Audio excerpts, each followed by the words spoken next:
itu kita nak detail, dan hampir saya sebut ketiga-tiga itu semua saya sebut secara asas, tetapi saya cuba untuk mendetailkan beberapa peraturan. Malam ini saya nak ambil tuan-tuan dua peraturan yang agak praktikal, terutama zaman COVID-19 ini. Iaitu pertamanya berkaitan dengan isu penjarakan dan juga halangan untuk sampai kepada iman. Satu isu. Dan isu yang kedua tuan-tuan,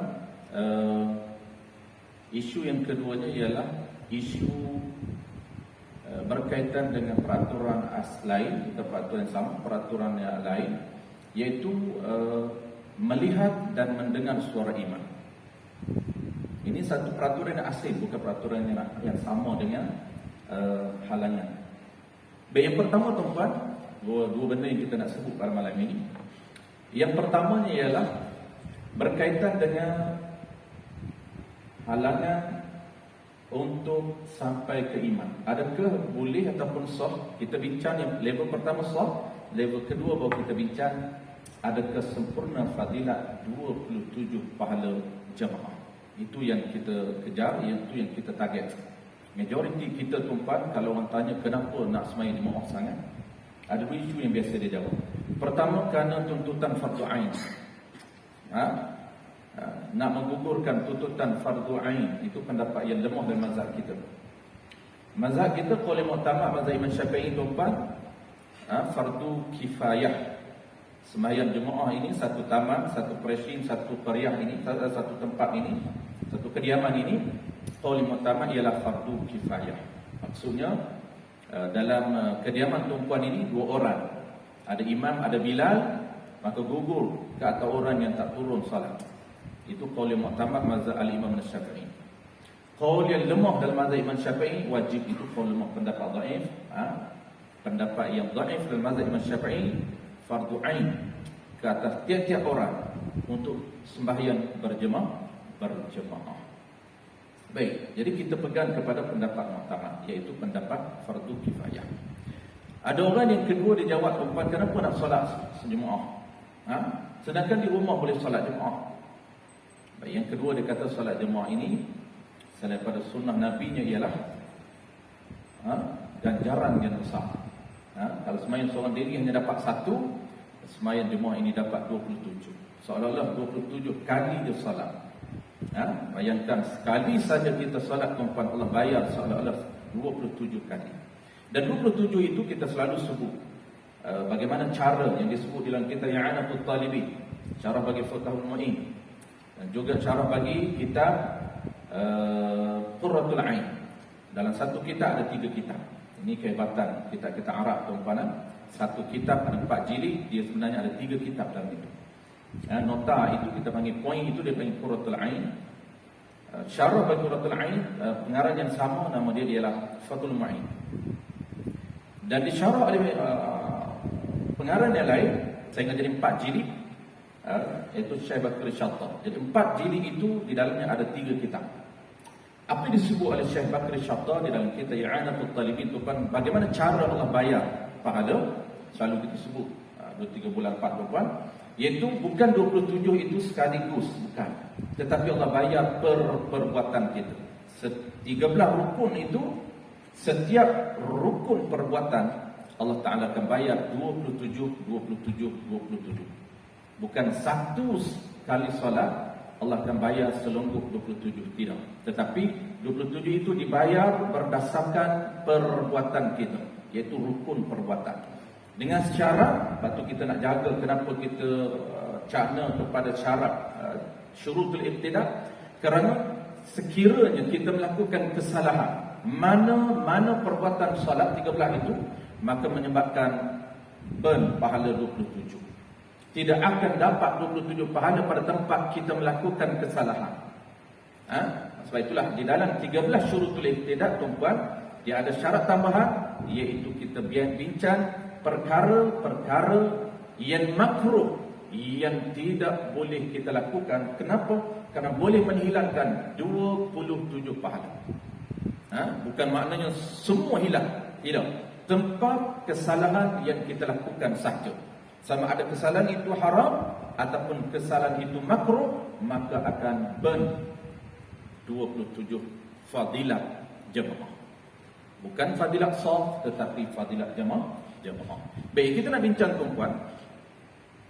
Ada satu daripada 13 itu syarat dia ialah mesti, saya pernah sebutkan tuan-tuan, mesti berhimpun di antara imam dan makmum satu tempat. Dan satu tempat ini dia ada pecahan 4 situasi. Dan 4 situasi itu tuan-tuan berlaku setiap hari Jumaat dan setiap waktu. Cuma kita tak berlakulah sebab kita tak sampai melimpah.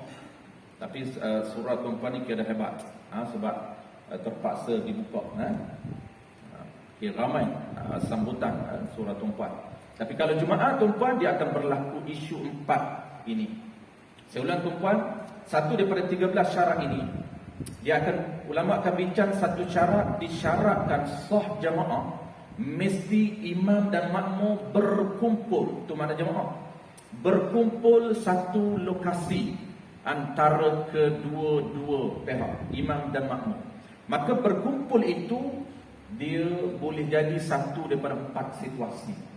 Situasi pertama tuan-tuan, macam kita hari ini, imam dan makmum dalam satu tempat. Sama ada tempat itu surau ataupun masjid. Satu tempat.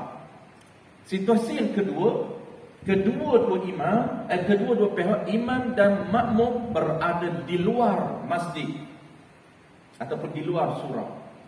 Sembahyang di dalam kemah, di dewan, tak solat di masjid.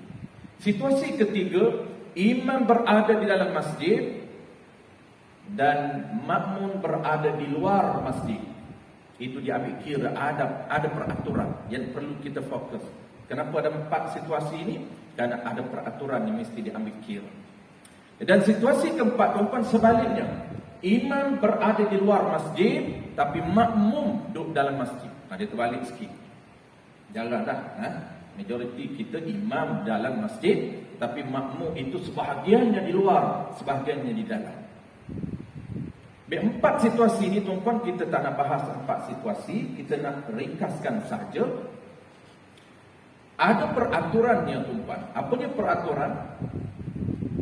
Imam dan makmum ini dalam satu tempat ini, sama ada tempat itu satu daripada 4 situasi itu tak kisah, tetapi disyaratkan mesti makmum boleh sampai ke tempat imam tanpa ada halangan.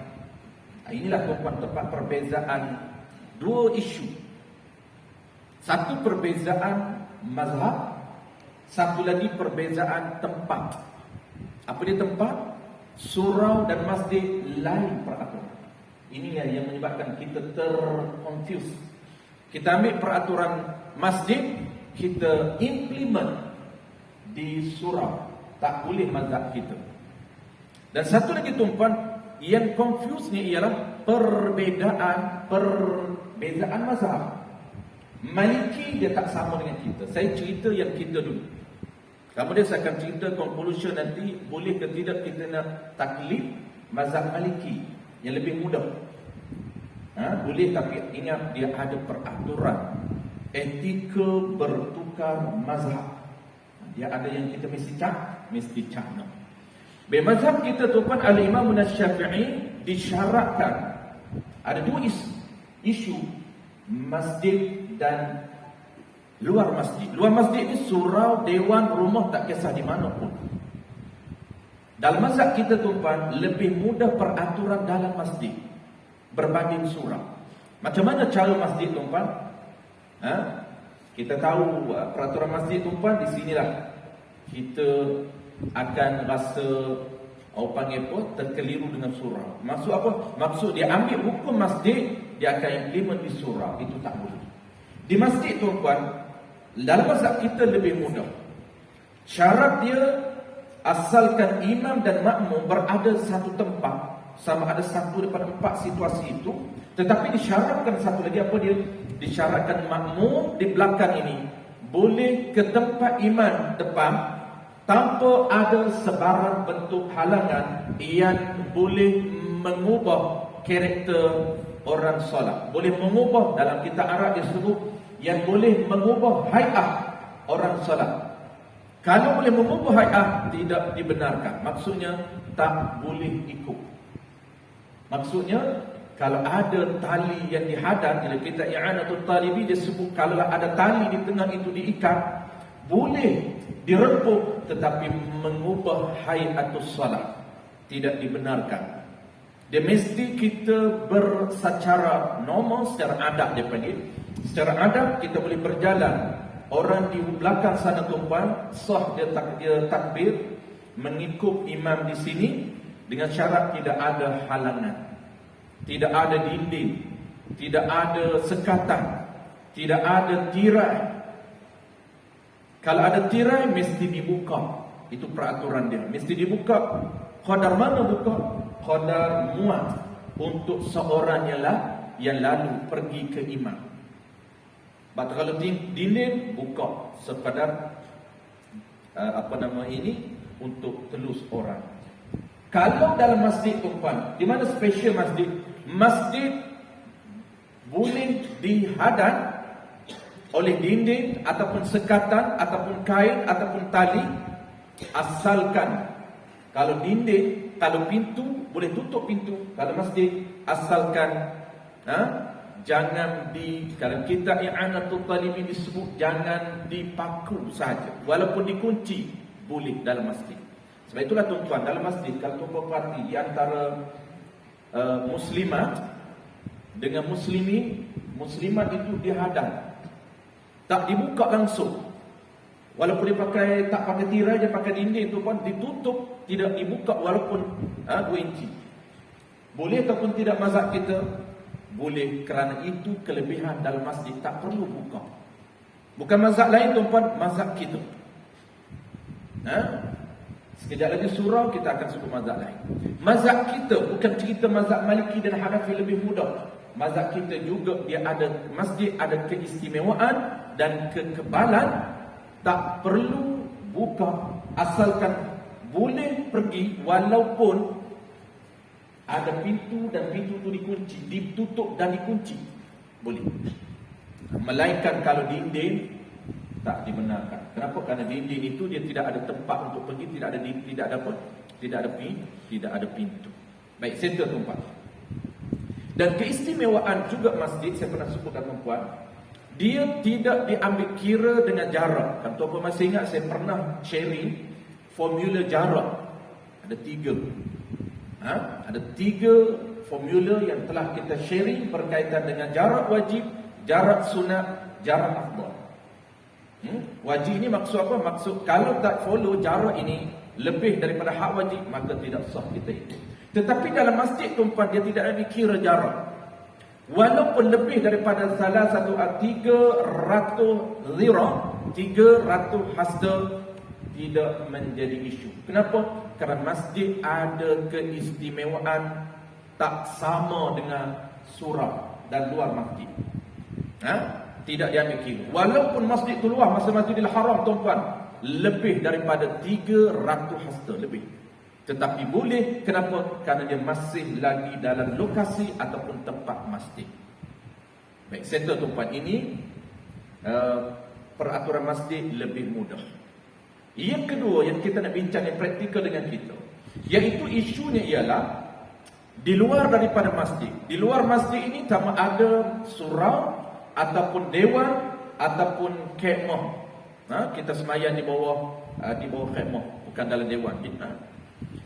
Maka dalam mazhab Syafi'i dia agak berbeza dengan mazhab Maliki.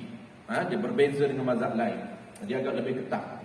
Iaitu mazhab Syafi'i tuan-tuan disyaratkan kalau surau, dewan dan lain, bahasa mudahnya dalam kitab disebut lain daripada masjid, mesti tidak ada sebarang bentuk halangan untuk sampai kepada imam. Tak boleh ada halangan. Tak boleh ada pintu yang ditutup, tak boleh ada sekatan, tak boleh ada dinding yang tidak ada pintu, dan tak boleh ditutup pagar walaupun tak dikunci. Kalau pagar itu tutup, dia buka sedikit, okey. Sebab masih ada ruang untuk kita pergi ke iman tanpa ada sekatan yang boleh mengubah karakter ataupun haiat sembahyang. Inilah dia mazhab kita Al-Imam Syafi'i, yang berbeza dengan mazhab Malik. Bermaknanya tuan-puan, kalau tuan-puan masih ingat 2-3 minggu lepas, isu solat Jumaat melimpah, kemudian ada beberapa jemaah terpaksa solat di luar pagar masjid dan pagar itu tidak dibuka. Kunci tak menjadi isu, tuan-puan. Tetapi isunya ialah pagar itu tidak dibuka qadar boleh muat ataupun teluh seorang untuk masuk. Mazhab kita tidak sah untuk ikut. Bukan tak dapat fadilat jemaah, tetapi tidak sah untuk ikut. Kerana kita bincang syurutul iqtidah. Bukan kita bincang untuk dapat pahala jemaah lagi. Apabila sah ikut, barulah sah ini sah mengikut imam dan dapat fadilat jemaah. Ada sah ikut imam tetapi fadilat jemaahnya tidak ada. Itu ada 2 pakej yang kita sebut. Isu dia, tuan-puan, kenapa tak sah? Kerana walaupun imam di dalam masjid, tetapi jemaah ini berada di luar masjid. Kalau dia berada dalam kawasan masjid, tak menjadi isu. Oleh kerana dia berada di luar kawasan masjid, pagar itu berada di luar. Walaupun orang panggil pagar itu pagar masjid, tetapi dia berada di luar daripada tempat, ataupun dia panggil masjid ini merujuk kepada tempat sembahyang. Masjid ini dia merujuk kepada tempat sembahyang. Pagar itu tidak lagi dianggap masjid. Kalau pagar itu masjid, tuan-tuan, boleh solat tahiyatul masjid di pagar itu. Tetapi di pagar tak boleh solat tahiyatul masjid kerana itu bukan kawasan masjid, tapi itu dipanggil pagar masjid. Diambil kira perkiraan 300 hasta, tuan-tuan, mula daripada saf yang terakhir. Saf yang terakhir di orang panggil apa itu, hampir dengan tangga masjid, itulah saf yang terakhir. Maka diambil kira jarak orang yang saf terakhir itu dengan orang yang berada di luar masjid, jangan lebih 300 hasta. Kalau lebih daripada 300 hasta, maka tidak sah untuk ikut. Kenapa? Kerana peraturan sah mengikut imam mesti jaraknya, kalau di luar daripada masjid, jarak dalam lingkungan 300 hasta. Baik, Jadi oleh kerana dia di luar masjid, tuan-tuan, mesti terpakai syarat tidak ada sebarang bentuk halangan untuk sampai ke imam. Kalau ada sebarang bentuk halangan, maka tidak dibenarkan. Halangan yang kita bincang tadi apa dia? Sekatan, sama ada sekatan itu dinding, ataupun tirai, ataupun tali, ataupun pagar yang tidak dibuka.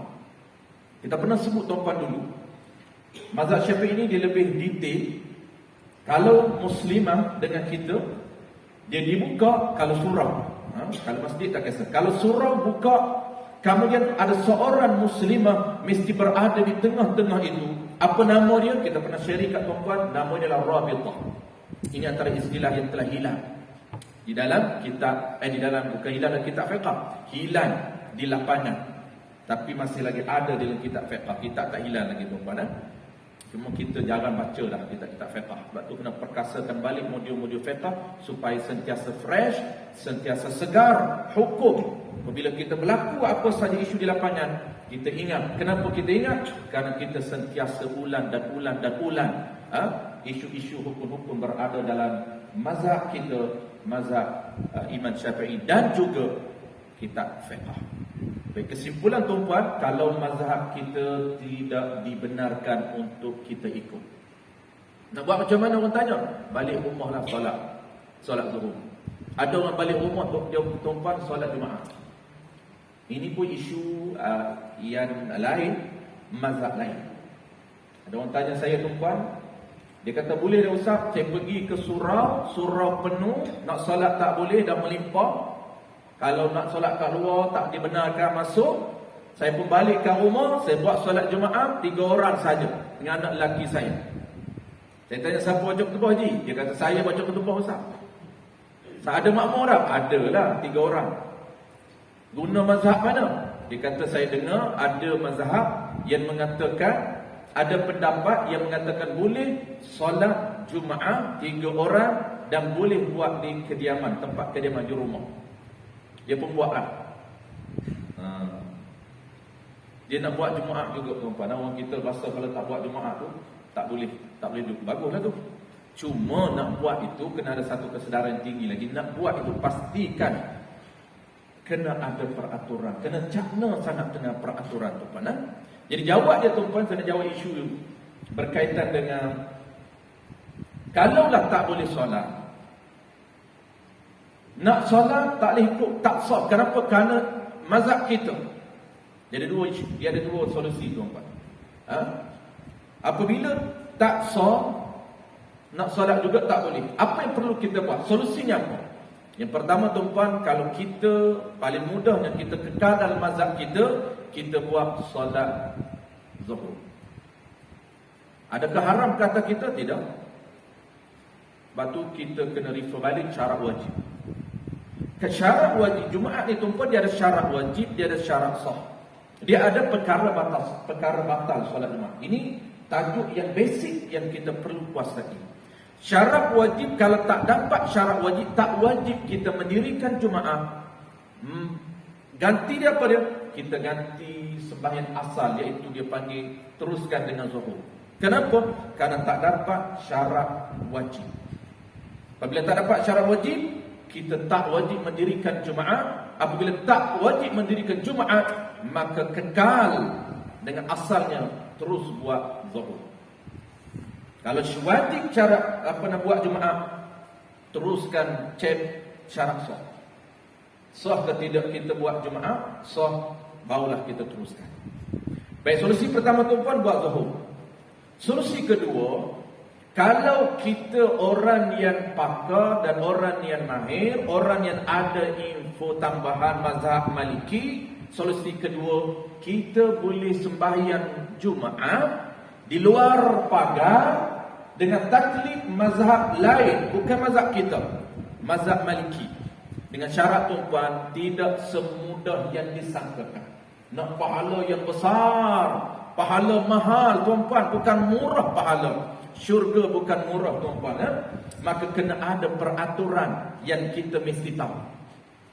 Apa dia? Kalau kita nak tukar, kita nak solusi kedua, kita nak solat Jumaat juga, rasa tak puas hati solat zuhur di rumah, maka kita boleh taklid mazhab yang mengatakan sah sembahyang di luar pagar, walaupun pagar itu ditutup. Kalau pagar dibuka, mazhab kita terus go on saja, kerana boleh. Tapi isu marah pagar itu ditutup. Dia kata saya boleh lompat Ustaz, lompat tak dikira kerana mengubah hayat solat. Orang ambil kira itulah lompat, dia ambil kira, dia kata lompat boleh. Dia tetap duduk dalam mazhab Syafi'i, tetapi dia kata boleh, saya boleh lompat pergi sana. Lompat tak kira kerana dia merubah hayat. Kita taklid mazhab Maliki antara pendapat yang mengatakan boleh tak, walaupun ada halangan. Tetapi kita kena tahu apa tuan-tuan? Kita kena tahu beberapa info, beberapa ilmu berkaitan dengan mazhab Maliki. Apa dia? Antara etika bertukar mazhab tuan-tuan. Boleh kita nak beramal mazhab mana pun, di mazhab yang sah, dia panggil A'immatul Arba'ah. Salah satu daripada 4 mazhab ini boleh diikuti. Tetapi ada etika dia. Apa dia etika yang perlu kita follow? Ada 6 syarat yang disebut juga di dalam kitab yang sama. Dalam kitab Sulamus Sibyan, di yang pertama ada sebut 6 syarat berpindah mazhab lain. Syarat yang pertamanya tuan-tuan, mesti taklid. Maksud taklid, niat ikut mazhab Maliki. Terlintas di hati kita sebelum takbir Allahu Akbar, aku ini terlintas ikut pandangan ataupun mazhab, paling mudah ikut mazhab Maliki. Yang kedua tuan-tuan, etika kedua. Yang kedua, ingat, apabila kita follow mazhab Maliki tuan-tuan, kita mesti completekan qadiyah. Qadiyah ni bahasa kita tuan-tuan, apa kita sebut? Qadiyah ni dia panggil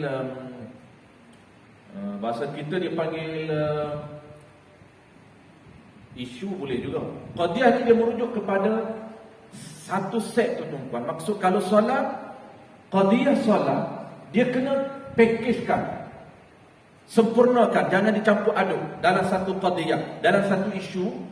Solat ini tuan satu qadiyah, satu isu lah kita panggil, mesti dikomplitkan, jangan campur adukkan, jangan rojokkan beberapa mazhab dalam satu qadiyah, tidak dibenarkan. Ini etika dia. Kalau tuan nak solat Jumaat menggunakan channel pendapat yang dihukumkan oleh Maliki, mesti komplitkan Maliki satu qadiyah solat. Contoh, solat ni tuan dia package beberapa isu. Pertamanya ialah peraturan bersuci. Wuduk mesti ikut mazhab Maliki dan Hanafi. Kalau kita nak ikut Hanafi, kita mesti ikut tata cara mengambil wuduk cara Hanafi. Sebab tu saya sebut awal tadi tuan, kalau kita nak bertukar ke mazhab lain, boleh tak menjadi isu, tetapi kita mesti ada info tambahan mazhab lain. Kita tak boleh nak guna pendapat yang diterjah oleh Imam Syafi'i, cara mengambil wuduk Imam Syafi'i, tetapi kita solat cara Hanafi, tak boleh. Wuduk juga mesti mengambil cara Maliki ataupun Hanafi. Perkara batal wuduk mesti mengikut Maliki dan Hanafi. Dan solat tuan mesti meraihkan, mesti kita tahu apa yang wajib di sisi Hanafi dan apa wajib di sisi Maliki. Walaupun dia tak banyak beza tuan, tapi dia ada perbezaan yang fundamental yang mesti kita tahu. Contohnya tuan, contoh ambil wuduk. Di sisi Hanafi dan Maliki ada yang wajib, di sisi mereka sunat, di sisi kita. Ini mesti buat wajib. Contohlah, kalau tuan nak semayang cara Maliki, tuan mengambil wuduk cara Syafi'i, tak meraihkan pandangan Maliki, tak boleh, tak sah. Contoh tuan, Maliki tuan mengambil wuduk, membasuh, tata cara basuh. Kita tuan, kita basuh air, sunat kita gosokkan, tak wajib. Kalau tuan ada paip, kalau tuan letak buah paip pun, asalkan mengalir seluruh kawasan tangan, sah mazhab Syafi'i. Sebab mazhab Syafi'i, dia nak mengalir air seluruh kawasan yang wajib dibasuh. Adakah perlu ditonyoh, perlu digosok? Tak wajib. Tetapi mazhab lain, tuan Maliki ataupun Hanafi, wajib menggosok. Dia tak boleh mengalir air tanpa digosok. Sebab itu kalau kita nak solat cara Maliki, mesti ambil wuduk cara Maliki. Antara tata cara Maliki mesti digosok. Sebab itu tuan-tuan, kalau tuan-tuan ingat, hukum di sisi Syafi'i sunat ataupun afdal kita gosok. Kenapa Syafi'i afdal? Kerana dia kembali balik kepada kaedah fiqh. Kaedah fiqh ini, kalaulah Imam Syafi'i ini dia nak meraihkan pandangan mazhab lain wajib, maka di sisi dia akan jadi sunat. Sebab apa akan jadi sunat di sisi Syafi'i? Dia meraihkan pandangan mazhab lain yang mengatakan wajib gosok, maka di sisi pandangan kita sunat, dapat pahala sunat gosok. Maknanya tuan, kita Syafi'i mengalir air dapat pahala wajib, dan gosok satu lagi akan dapat pahala sunat. Dia panggil apa? Al-khuruju, keluar daripada khilaf, mustahabun. Keluar daripada khilaf itu adalah sunat. Al-khuruju minal khilaf mustahabun. Ini kaedah yang popular dalam mazhab Imam Syafi'i. Khuruj itu maksud apa? Maksudnya Imam Syafi'i akan buat juga walaupun tak wajib. Kenapa dia buat juga? Kerana nak keluar daripada perbezaan, supaya semua ulama mengatakan sah. Sebab itulah di sisi Syafi'i gosok itu sunat. Jadi kalau kita nak sembahyang cara Maliki, nak solat Jumaat, tak boleh buat cara Syafi'i, nak buat cara Maliki boleh, tapi bermula ambil wuduk di rumah lagi tuan. Kita get dari awal, wuduk di rumah itu kita tonyok ataupun kita gosok. Itu antara benda-benda yang menjadi asas. Baik, settle tuan. Solusi dah ada dua. Pertama, mazhab Syafi'i lebih simpelnya kita tuan, cara Syafi'i. Kalau kita tidak ada info, kalau bagi orang yang ada dia belajar tambahan mazhab lain tuan boleh go on, boleh ikut mazhab Maliki. Kenapa? Kerana dia mesti jaga bermula daripada ambil wudu, dan dia mesti jaga solat yang Maliki wajib dia kena buat. Perkara batal solat begitu juga. Jadi kena package kan. Wudu, perkara batal wudu, solat, perkara batal solat, dia kena completekan mazhab. Dia tak boleh rojak. Tak boleh rojak macam mana tuan? Dia ambil cara Syafi'i, tetapi perkara batal wudu dia ambil pendapat Maliki. Maliki tuan dan Hanafi sentuh kulit dengan kulit, tidak kulit perempuan dengan kulit lelaki yang harus berkahwin, tidak membatalkan wudu di sisi Maliki dan Hanafi. Tapi dengan syarat dia mesti ambil wudu cara Maliki dan Hanafi. Perkara batal wudu juga dia boleh ikut Maliki dan Hanafi. Tetapi kalau dia ambil wudu yang Hanafi, Syafi'i, tiba-tiba perkara batal wudu dia menggunakan pandangan dan pendapat Hanafi yang lebih mudah, maka tidak dibenarkan. Tidak dibenarkan bercampur beberapa mazhab dalam satu qadiyah. Itu antara etika berpindah mazhab. Settle tuan. Yang last sekali sebelum kita break. Last sekali tuan, isu yang kedua ini lebih simple saja. Yang praktikal dah settle. Maknanya tuan, kita boleh solat Zuhur di rumah, ataupun kita boleh solat Jumaat ada halangan dengan taklid mazhab Maliki. Dan tu pun biasa dengar yang saya sebut tadi, boleh dah sembahyang Jumaat di rumah dengan 3 orang jemaah. Dia imam, anak lelaki dia 2 orang lagi jemaah. Boleh ataupun tidak? Jawab dia tuan mazhab Al-Imam Syafi'i popular. Tak perlu saya jawab, tuan pun tahu tak dibenarkan. 2 syarat tak lepas Imam Syafi'i. Yang pertamanya tempat, yang keduanya bilangan. Imam Syafi'i bilangan qaul mu'tamad 40. Kalau dhaif saja boleh 3, 7, 11. Itu dhaif tuan. Setengah ulama ini disebut dalam kitab Furu'ul Masail. Perbincangan ini juga disebut dalam kitab Kashful Lisan. Dalam Furu' Masail, dan kitab yang ketiga disebut dalam Sabilul Muhtadin, disebut beberapa senarai pendapat dhaif. Tetapi disebut di dalam kitab Sabilul Muhtadin, ulama yang betul-betul orang panggil menjaga tuan, dia tidak akan beramal dengan yang dhaif ini. Dia akan beramal dengan yang mu'tamad. Boleh amal dhaif, tak dinafikan, tetapi orang yang orang panggil wara, dia akan mengambil pendapat yang mu'tamad itu lebih. Baik, settle. Yang kedua, lokasi. Mazhab Syafi'i tidak dibenarkan buat di kediaman dia, tidak dibenarkan. Melainkan ada pendapat, saya tak pasti tuan-tuan, saya pun tak belajar kitab Maliki, saya just dapat daripada info-info guru saja. Saya tak belajar khusus kitab Maliki.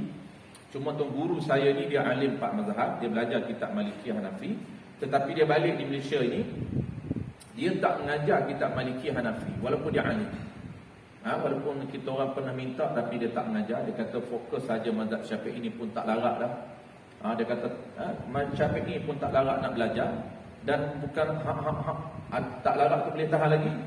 Ada yang tak nak langsung. Tak mula satu kitab pun dia tak pernah khatam satu kitab Syafi'i. Itu dia panggil bukan tak larat. Itu tak larat nak mula dia panggil. Bukan tak larat nak habis. Macam kita bacalah dalam 10 kitab, 20 kitab bahasa tuan-tuan tak larat lah. Ulama dulu beratus kitab tuan-tuan. Kita hari ni saiz kita ni tuan-tuan, kalau 10 kitab, 20 kitab khatam A to Z. Bukan 20 kitab tu dia panggil jemput-jemput, tu tak dikira. A mula awal sampai akhir dia khatam tanpa dia skip satu topik pun. Kalaulah kita boleh buat macam tu mazhab kita ni tuan Syafi'i, 10 kitab fiqh, 10 kitab tauhid, 10 kitab tasawuf, hadis 5 kitab, tafsir 5 kitab. Masya-Allah, hebat dah tuan-tuan. Tu panggil tak larang. Saya masa duduk mengaji dulu dalam tak lama tuan-tuan, 13 tahun je mengaji. Orang dulu mengaji 20 tahun. Kita tu rasa mengaji 12-13 tahun, ya Allah nak habis tuan-tuan, lama. Tok guru saya 41 tahun dia belajar. Tu pun dia rasa baru. Dia kata, aku tanya dia, tu mengaji berapa lama? Ya, aku mengaji sekejap. Dia kata, 41 tahun je. Je di belakang. Jangan tanya kita. Kita malu nak cakap. Mengaji berapa? 12 tahun. Malu nak sebut tuan-tuan. Jadi, beratus kitab. Ada seorang tok guru saya tuan-tuan, masih hidup sekarang ni. Babelum. Petani kan, masih hidup dia. Muda lagi, umur dekat 70. Saya tanya, Baba pergi ke Mekah 11 tahun. Berapa banyak kitab Baba belajar? Dia kata, aku ni target daripada belum aku pergi Mekah, aku dah target lah. Aku akan belajar di Mekah 114 kitab.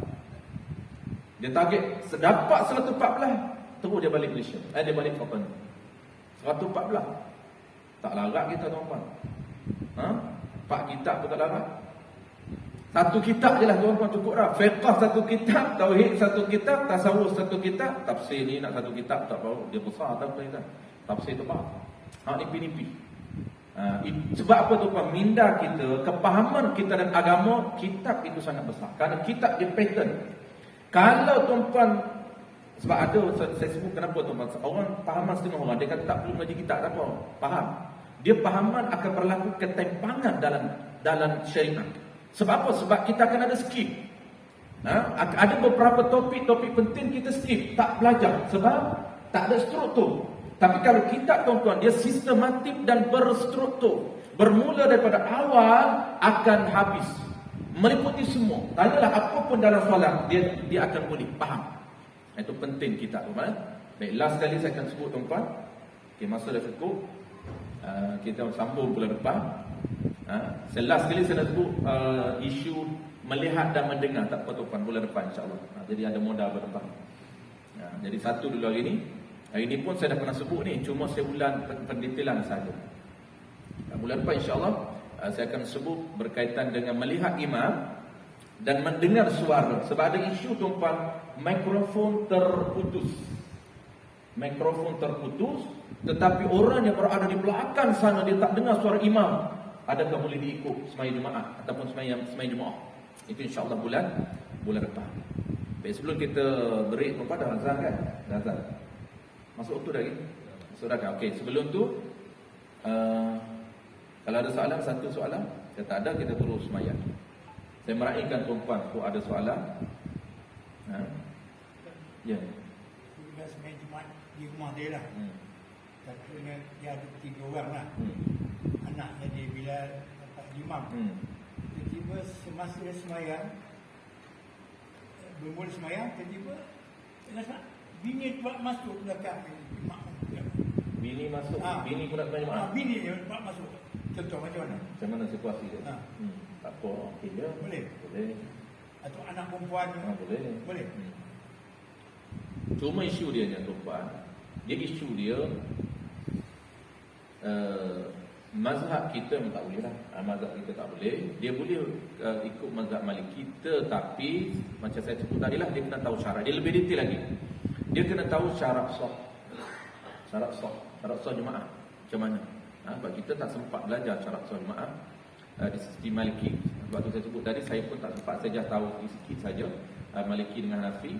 Sebab tak belajar pun, just tahu info daripada guru-guru saja. Tak ada belajar khatam pun. Jadi dia kena tahu sedikit, bukan tahu semua pun, tahu tempat yang kita nak buat. Jadi sebab tu saya bagi saya secara personal apa yang dipesan oleh guru saya, walaupun dia alim 4 mazhab guru saya, tapi dia kata betternya lebih baik kita buat mazhab kita, sebab kita tak tahu, terkadang benda yang kecil kita tak buat. Dan kecil itu sebenarnya rupanya benda wajib. Takut benda-benda macam tu, sebab kita kan tak perfect kepahaman mazhab Maliki. Takut. Jadi untuk mengelakkan takut kita, sebab kita tak orang panggil, tak belajar secara formal, lebih baiklah. Macam isu-isu lain tak apa, macam zakat. Zakat kan kita zakat duit, itu mazhab Maliki boleh, tempat dia sama. Kalau tempat yang sama, okey. Zakat duit tuan-tuan, itu bukan mazhab Syafi'i, mazhab Maliki. Boleh, boleh. Sebab apa? Sebab dia sama. Sama apa? Syarat sah sama dengan Syafi'i. Apabila sama, tak menjadi isu. Orang perempuan, bagi tanya, orang perempuan boleh sembahyang Jumaat. Orang perempuan sah tuan-tuan sembahyang Jumaat, tak wajib dia qada zuhur. Kenapa? Kerana sah Jumaat dia. Cuma dia tak wajib Jumaat ke atas orang perempuan. Tu je. Tapi kalau dia nak solat juga, sah. Apa maksud sah? Dapat pahala dan tak wajib dia qada zuhur. Kalau tak sah dia boleh qada. Boleh. Cuma tak wajib atas dia solat. Tak wajib atas dia solat Jumaat. Sebab tu tuan kalau keluar negara, atau petani pun ada. Masjid besar, perempuan pun solat Jumaat. Tak ramai lah, tapi perempuan pun solat Jumaat. Tak ramai, sebab dia masjid besar. Kita ni jangan kata perempuan, laki pun tak main semua apa. Jangan kata perempuan nak datang, laki pun tak cukup syarat. Laki, bukan kira COVID-19 ni. Sebelum penyakit wabak dulu ni. Kan, sebelum wabak dulu ni, hari Jumaat ni, laki biasa dia tak malu. Tak malu dia tak pergi Jumaat. Makan orang tengah azan Jumaat, dia makan biasa je. Laki. Kalau perempuan tak apalah. Itu Malaysia, dia luar biasa sikit tu. Jadi tak malu, tu bahaya tuan-tuan. Apabila kita ni, kita buat kesalahan, ini ulama takut sangat. Apabila kita buat kesalahan haram, cara terbuka tanpa rasa malu, itu dah satu anjakan. Maksud Allah Ta'ala angkat level kita, bukan level baik, pertama jahat lagi. Kenapa? Kerana orang melakukan kesalahan tanpa dia rasa bersalah. Level yang lebih baik sikit, dia melakukan kesalahan tetapi dia rasa bersalah. Itu level okey. Walaupun dia salah, tapi dia tahu aku ni salah dan aku sedar kesalahan. Aku malu nak tunjuk kepada orang. Dia buat kesalahan secara sembunyi. Buat kesalahan secara sembunyi. Tu okey lagi. Tapi kalaulah dia dibuat kesalahan secara terbuka, tak malu dan dia pun tak rasa bersalah, ini Allah dah angkat pangkat dia. Pangkat apa? Lagi teruk. Bukan pangkat lagi okey. Itu kita minta jauh. Wallahu a'lam. InsyaAllah ada lagi. Tadi kita pasal solat di jemaah. Sekarang imam terpaksa solat di luar. Bagi ruang kepada orang perempuan. Jadi apabila orang tak beramai, bila imam di luar solat di kemah, makmum lepas pada dari set imam, macam mana Ustaz? Yang dalam surau ni. Macam mana? Lepas ke set. Makmum ke depan. Yang makmum ke depan. Tak sedar yang imam ke belakang. Tak sah. Dia bukan panggil batal, dia panggil tak sah. Tak sah ikut, beza batal. Itu dia panggil tak sah ikut. Apabila tak sah ikut, bukan tak dapat fadilat 27. Itu tak sah diri solat. Diri solat tak sah, dia kena solat lain, qada lain. Ada isu sah tapi tak dapat 27 saja. Itu dia syarat, dia panggil syarat iktidak tu, dia boleh suruh tulis iktidak, syarat sah ikut 13. Satu daripada 13 yang nak ditanya ni, saya tak ingat sama ada saya dah share ni ataupun belum. Okey, belum.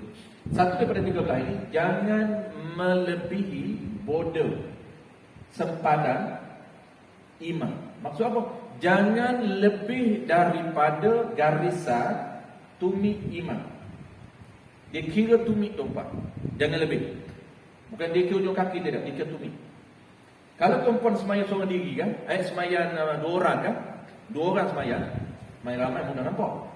Semayang seorang diri, kita sunat berada sejengkal, ni afdal. Sunat, dia bukan wajib. Wajib tuan-tuan duduk belakang jangan lebih 3 hasta. Itu 300 hasta. Sunat jangan lebih 3 hasta. Beza tu, formula kita dah bagi ada 3 formula. Wajib 300 hasta. So, walaupun tuan-tuan 2 orang je semayang, Abang Haji duduk depan, kita pun semayang 2 je. Saya duduk belakang sana. Saya datang parking kereta belakang tu, saya tengok tu iman ada, saya turun takbir Allahu Akbar. Nak kejar pahala kononnya. Tak nak terus. Kalau nak terus ni ketinggalan. Terus solat sana. Kami berdua saja solat. Semayang zuhur, tak ada orang turun, semua duduk di ofis. Boleh sah atau tak sah? Tapi tak dapat fadilat 27. Formula kedua, sunat. Sunat dapat fadilat. Sunat saya, makmum dan Abang Haji Imam berada jarak jangan lebih 3 hasta. Tadi 300. 3 hasta. Kira apa? Tumit imam dengan tumit saya jangan lebih 3 hasta. Duk antara jarak tumit Abang Haji dengan tumit saya 3 hasta. Dapat pahala sunat. Dan 27 full. Ada satu formula lagi, afdal. Ini kalau semayang 2 orang. Afdal ini tuan-tuan bukan 3 hasta, afdal dia lebih dekat lagi, lebih hampir dengan kaki iman ataupun tumit iman. Nak lagi afdal sejengkal sahaja. Dikira apa? Dikira tumit imam dengan tumit saya sekadar sejengkal. Saya duduk belah kanan dia. Dia duduk belah kiri, makruh duduk belah kiri. Belah kiri makruh, tengah makruh, center makruh. Dia kena duduk belah kanan. Belah kanan afdal. Jadi saya akan duduk sebelah kanan Abaji dan qadar sejengkal. Ukuran sejengkal ni dikira dari mana ke mana? Dari tumit Abadi ke tumit saya. Walaupun oleh kerana hujung kaki saya dipanjang 2 inci, menyebabkan kaki saya ni akan ke depan daripada kaki Abadi. Oleh kerana kaki saya panjang, agak luar biasa, abnormal. Maknanya kaki saya ke depan daripada kaki imam. Boleh? Batal ke tidak? Tak batal. Sah ke tidak? Sah. Kenapa? Kerana dia ambil kira tumit. Ini pengiraan yang detail. Bukan kira kaki, kira tumit. Jadi tumit itu mesti dua jengkal dengan tumit imam. Baik, settle tu panas, sah. Jadi lebih tak boleh. Ini berhati-hati. Cuma saya nak sebut satu tuan-tuan. Saya dah sebut sebelum daripada nak ulang saja. Oleh kerana tumpuan ini dalam mazhab Syafi'i surau, mazhab Hanafi tumpuan ni masjid, tapi mazhab Syafi'i surau, kalau orang nak sembahyang di luar mesti kena buka pintu. Sebab ini surau. Kena buka pintu ni, satu pintu tak apa. Ataupun pintu ni kena buka sikit saja. Sebab orang yang di luar nak solat mesti ada pintu untuk sampai ke imam. Dan ada 2 qaul di sini. Kalau tuan-tuan terkonfuse, saya terus cerita ada 2 qaul. Qaul yang muktamad tuan-tuan, dia pergi ke imam, pintu mesti berada di hadapan. Dia hanya boleh ke depan, ke kiri, ke kanan. Tak boleh gustan. Bermakna kalau pintu ini tuan-tuan buka satu pintu, kalau qaul muktamad tak boleh tuan-tuan berada di depan. Kenapa? Kerana kena gustan. Kena gustan masuk pintu tu. Ini pandangan yang muktamad. Ada pandangan dhaif sikit. Pandangan dhaif. Tapi kalau warak dia tak nak ikut. Ini pandangan dhaif. Dhaif sah gustan. Pintu duduk belakang boleh, tapi dhaif. Gustan kiri. Tapi kalau muktamad boleh tengok dalam kitab Sulam Musibiyah dan tengok kitab yang kedua dalam kitab I'anatul Talibin jilid pertama. Syekh Bakri Syattar urai detail. Tak boleh gustan untuk ke imam. Kena pintu berada di depan ataupun pintu duduk sebelah kiri. Kita ke kiri boleh masuk dan pintu belah kanan ke kanan masuk. Wallahu a'lam tuan. Insya-Allah kita bertemu lagi bulan depan. Kalau ada soalan ditutup, bulan depan baru buka. InsyaAllah tuan-tuan. Kalau tidak, bulan depan tak meriah, soalan tak ada. Lepas tu tempat tuan-tuan saya meraihkan tuan-tuan, kerana selalu Abang Haji tak akan ketinggalan soalan. Lepas tu saya buka juga waktu lewat. Bismillahirrahmanirrahim. Alhamdulillahirabbil alamin wassalatu wassalamu ala asyrafil anbiya'i wal mursalin wa ala alihi wa ashabihi ajma'in. Allahumma faqihna fid din wa 'allimna at-ta'wil waj'alna minal 'ulama'il 'amilin waj'alna minal mukhlisin. Wa sallallahu ala sayyidina Muhammadin wa ala alihi wa baraka wa sallam walhamdulillahi rabbil alamin.